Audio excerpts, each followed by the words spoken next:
Hello guys, कैसे हैं आप। उम्मीद करते हैं आप सब खैरियत से होंगे, खुश होंगे। देखने जा रहे हैं नेक्स्ट पार्ट, तो करते हैं वीडियो स्टार्ट।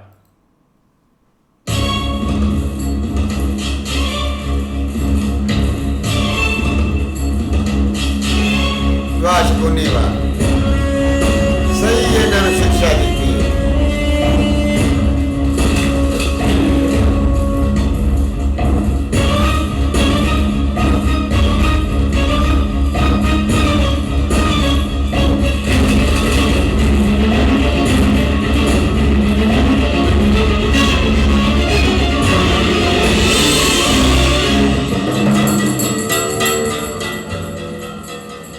आपको विजय की शुभकामना नहीं दे सकता मैं भ्राताश्री।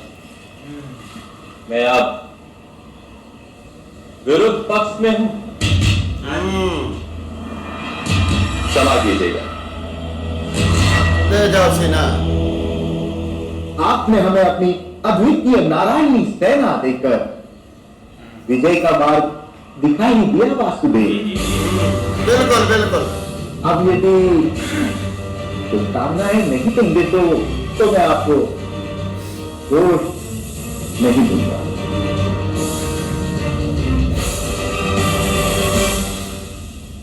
गांधार राज, जैसे धनुष की शक्ति उसके धनुर्धर से होती है, वैसे ही किसी भी सेना की शक्ति उसके सेनापति से होती है।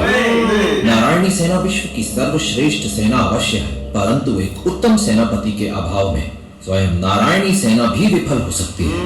उसका हमें भय नहीं है महाबली श्री। हाँ, इस चीज का इनको कोई नहीं है, कोई ना अकल बोध है। हमारे पास महारथी भीष्म है सेनापति के रूप में। वो आपके पक्ष में अब नहीं है। जब तक महामहिम भीष्म है, आपको नारायणी सेना की आवश्यकता ही नहीं है मामाश्री। हाँ, किंतु महामहिम के वध के पश्चात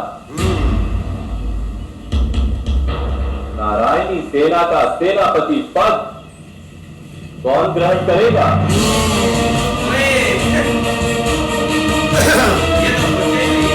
ये सोचते नहीं है, इनको सोचने की जरूरत ही नहीं है। ये खुश है। पितामह भीष्म का वध असंभव है वासुदेव, क्योंकि उन्हें इच्छा मृत्यु का वरदान प्राप्त है वासुदेव। भ्राताश्री, युद्ध का परिणाम द्यूत की भांति पूर्व निश्चित नहीं किया जा सकता। महामहिम की मृत्यु भी हो सकती। आंखें खोलो मामाना।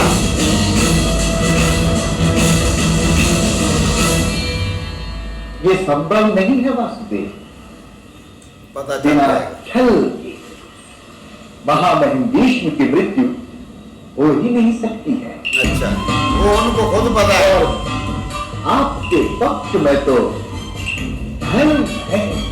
धर्म है, बहुत अच्छा है। छल नहीं कर सकते। ये तो छल की व्याख्या पर निर्भर करता है मामाश्री। भगवान रामचंद्र ने गुप्त रहकर वानर राज बाली पर प्रहार किया था। भूल गए आप मामाश्री। नहीं, भूलता नहीं है, वैसे मूर्ख है। और दशानन रावण का वध करने के लिए उन्हीं के भाई विभीषण से सहायता ली गई थी। छल का आशय यदि धर्म है, तो छल भी धर्म है मामाश्री।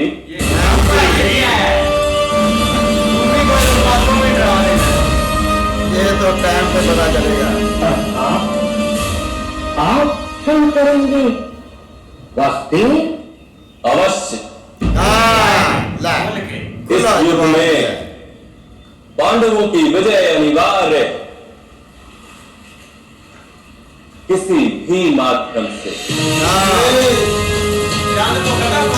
क्या जोर लगा ले।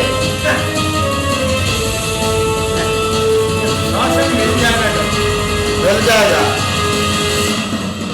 सदैव धर्मः सुधर्मः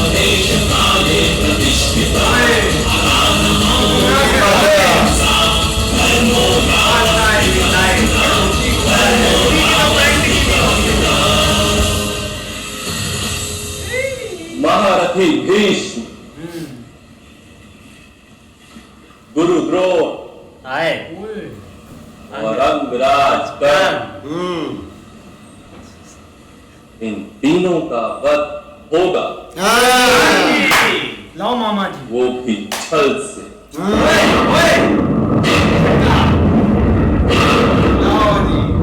ये तो इधर ही मर रहे हैं बेचारे। यदि हो तो उन तीनों की सुरक्षा का उपाय कर लेना। ढूंढ लीजिए। बड़े प्लान है, बड़े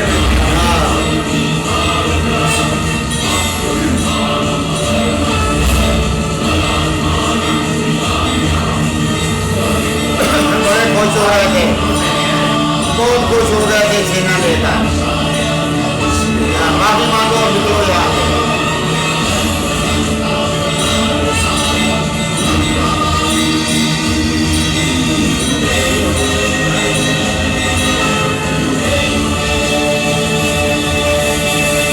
मामा श्री बस्तर को हाथ नहीं लगाने।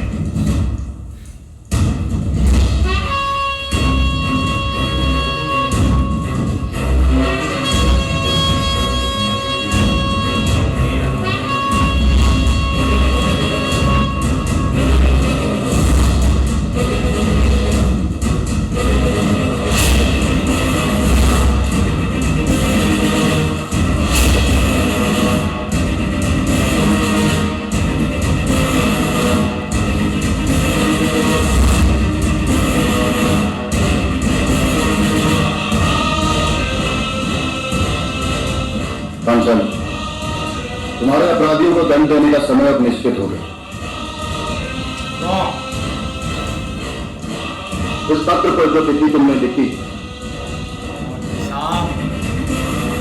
उस दिन महायुद्ध का आरंभ होगा।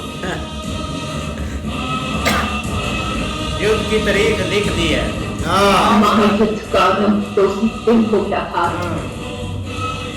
इस दिन युद्ध सभा का विचार जन्मा था गांधार राज के मस्तक में। इस तिथि को तो अधर्म के युद्ध का अंत होगा।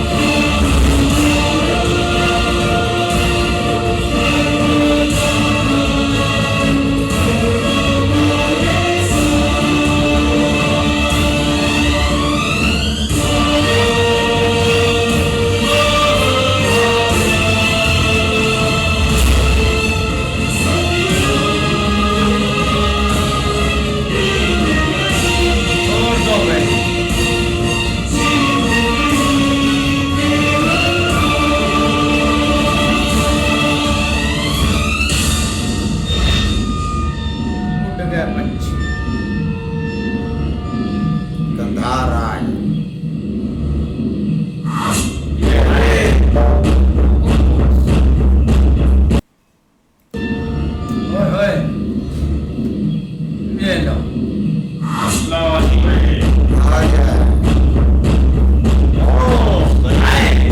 अंगराज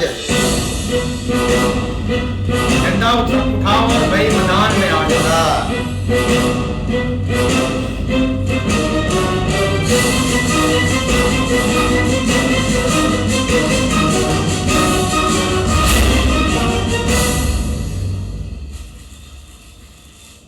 द्वारिका की एक अक्षौहिणी नारायणी सेना इनके हमारे साथ पक्ष से युद्ध करेगी पिताश्री। ये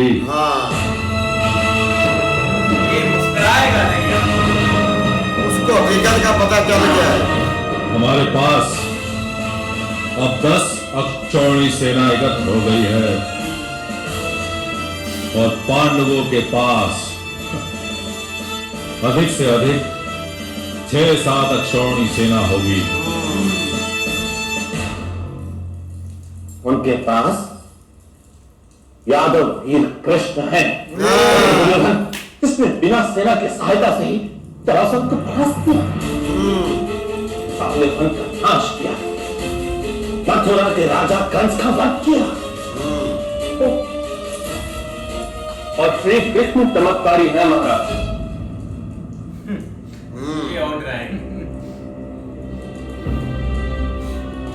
समग्र आर्यावर्त में एक कथान प्रचलित है कि उन्होंने त्रिवक्र के अंगों को सीधा कर दिया था। पूतना नाम की राक्षसी का वध किया था उन्होंने केवल 6 मास की आयु में। मूर्ख है ना। बिल्कुल यार, काफ़ी इंटरेस्टिंग पार्ट था। और आज वो बातें हमें दोबारा सुनने को मिली हैं कि शकुनी ने एक बार बोला था कि जो धर्म पर चलते हैं उनके साथ अधर्म किया जा सकता है। इनको यही लगा था कि अब सामने पांडु खड़े हैं पांचों भाई, तो उनको एक गानी शानी सुना के ना बातों में ले आएंगे, लेकिन वो अब टाइम गुजर चुका है। कृष्णा जी ने बोला कि आपने जो जो चीज़ें की है ना, आपके सामने वो ज़रूर आएंगी, और जो इन्होंने काम किए हैं वो इनको अब देखने भी पड़ेंगे दोबारा खुद। नहीं ऐसे ही है, लेकिन भाई द्वारका की सेना तो ले ली है शकुनी ने और दुर्योधन ने, लेकिन अभी जो एक घबराहट सब के अंदर है ना, चाहे वो भाई भीष्मा जी हो चाहे खुद महाराज जी हो, वो किसी के अंदर नहीं है, क्योंकि उनको पता है कि भाई कृष्णा जी जिस साइड पर होंगे ना वो साइड स्ट्रांग होगी और जीतेगी भी। जब भाई द्यूत हो रहा था ना, तब कृष्णा जी होते ना तो चाहे ये जितना भी धर्म कर लेते ना, वो कुछ भी नहीं होने देना था। उन्होंने कोई ना कोई तरीके से इनको ना यहाँ से पांडवों को निकाल लेना था। बाकी रही बात अब युद्ध में कह रहे हैं ये तो धर्म वाला पक्ष है, ये अधर्म करेंगे ही नहीं। इनको क्या पता कृष्णा जी जो इनके साथ करेंगे ना, वो पूरी सृष्टि देखेगी जो इनकी हालत होगी। पहले सबसे पहले तो ये जो अंधा राजा ना, इसको सेट करना चाहिए। हो तो गया है, जैसे वो कुंती जी ने इसको बातें सुनाई है ना, तब का ये डरा हुआ है। भाई पांडु पुत्रों ने युद्ध का जो है ना वो परचम जो है ना इनके घर में लहरा दिया है कि भाई हिम्मत है तो बाहर निकलो। और भिखारी ने उठाया, लेकिन ये ऐसा कुछ भी नहीं करेंगे। ये आप भीख मांगेंगे और किसी से मांगेंगे, क्यों कि जो चीज़ इनको लेनी चाहिए थी वो चीज़ इन्होंने ली नहीं। इन्होंने सिर्फ वो अय्यड़ एक देखा है बहुत बड़ा कि ये अय्यड़ हमें जो है ना पता दिलाएगा। वो बकरियों का अय्यड़ तो आपको पता नहीं दिला सकता, क्योंकि उसका राजा जो है वो तो आपने छोड़ दिया। तो बकरियां जब राजा किधर बोलेगा वो बकरियां उधर चलेंगी। तो बकरियों ने तो आपको जिताना नहीं था। लेकिन भाई आप जो मामा शकुनी ने अपना कृष्णा जी ने मामा शकुनी की जो बेइज्जती की है ना सामने बिठाकर, उन्होंने सही बोला है कि भाई जब भी आप लोगों ने छल किया है ना, तो आपने यही सोचा है कि धर्म जो है ना इसके साथ छल ही हमेशा करनी है। लेकिन इस दफ़ा जो है ना ये काम उल्ट होएगा। तो अपना मामा शकुनी ने बोला कि आप हमारे साथ छल नहीं कर सकते। उसने बोला है आपने बहुत दफ़ा छल की है। तो उन्होंने फिर उसका एक खुलासा भी खोलकर इनको सुनाया है कि इस तरीके से ये काम होगा, और आप तसल्ली रखें। आपके भीष्मा जी जो है ना उनका भी इधर ही काम होना है, अंगराज करण का भी इधर ही काम होना है, और वो जो गुरु जी है गुरु द्रोण वो भी उधर बड़ी सभा में बैठे थे, उनका भी इधर ही काम होना है। तो ये चीज़ें आप बिल्कुल क्लियर समझ लें कि इस दफ़ा जो छल है ना वो मैं खुद अपनी तरफ से खुद करूँगा। कोई उन्होंने बात छुपाई नहीं है, उन्होंने हर चीज़ मामे को क्लियर करके दे दी है कि मामा आप मरने का टाइम आपका आ गया है। मामे को आप कंधार भी नहीं भागने देंगे। कंधार बहुत दूर है। कुंती जी ने नटराज को थोड़ा सा कंफ्यूज कर दिया हुआ है। वो तो तब का भाई परेशान बैठा हुआ है, उसको तो और कोई सोच अपना कोई विचार हो ही नहीं रहा। जैसे भाई द्रौपदी ने कहा कि हम उनके साथ युद्ध करेंगे, हमारे पास इतनी सेना है, तो तब उन्होंने कहा कि आप कुछ भी नहीं कर सकते। जिस तरह कुंती जी ने उनको शार्ट कर दिया है ना, ये कुछ भी नहीं कर सकते। वो उसने सही बोल दिया है कि जब तक ये दिए बलते रहेंगे ना, आपके बेटे जो है ना महफूज हैं, तो ये नितराज खुद ही वो दीवे की हिफाजत करेगा। वो अंधा है, उसको क्या पता कौन का क्या जल रहा है क्या बंद है। गुरु क्या है जगह अच्छी हुई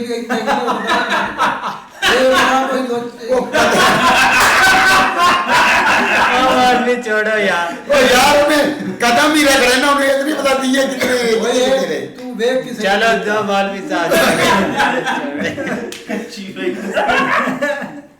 उसको साफ पता है खंजर नहीं मारता था और साफ टूट जाता था। ऐसे ही है। लेकिन ये कि भाई आप आगे देखो मामला जो है ना वो सारे खुल के उनके सामने कृष्णा जी ने रखती हैं।